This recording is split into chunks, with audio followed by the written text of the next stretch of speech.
আসসালামু আলাইকুম। আশা করি আপনারা সবাই ভালো আছেন। তো আজকে কিছু কথা বলবো তোয়াট্টপ বিলাল ভাইকে নিয়ে। এই তোয়াট্টপ বিলাল ভাই আমি অনেকেই চিনি, জানি। তিনি 3 মাসে 40 লাখ ইনকাম করেছেন, সেটা অনলাইন প্ল্যাটফর্মে আপলোড করেছেন বা সবাইকে জানিয়েছেন। এটা অনেকে দেখেছেন, আমিও দেখেছি।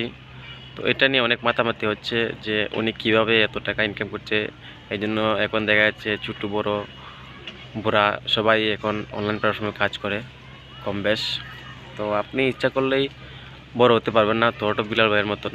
উনি ইনকাম শুরু করেছেন যখন, তখন এত সহজেই শুরু করেন নাই, অনেক কষ্টের বিনিময়ে।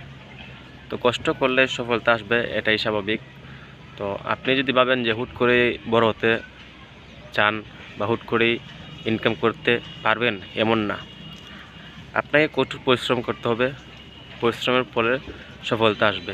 তো এই যে মাতামাতি তোয়াট্টপ বিলাল ভাইকে নিয়ে, এটা তো না, এখন বর্তমানে এই নিউজ চ্যানেল অনেক খবর চড়াচড়ি হচ্ছে, দেখতে পাচ্ছি।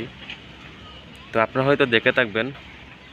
তাই আমি বলবো যে আপনারা যদি এভাবে বড় হতে চান, তাহলে হিংসা না করে সবাইকে ভালোবাসা দেন আর পরিশ্রম করে যান, ইউনিক কিছু দেন, তাহলে আপনিও পারবেন ইনশাল্লাহ।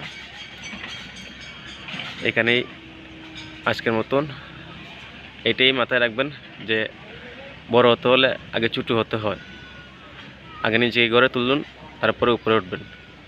সবাই ভালো থাকবেন, সুস্থ থাকবেন। আল্লাহ হাফেজ।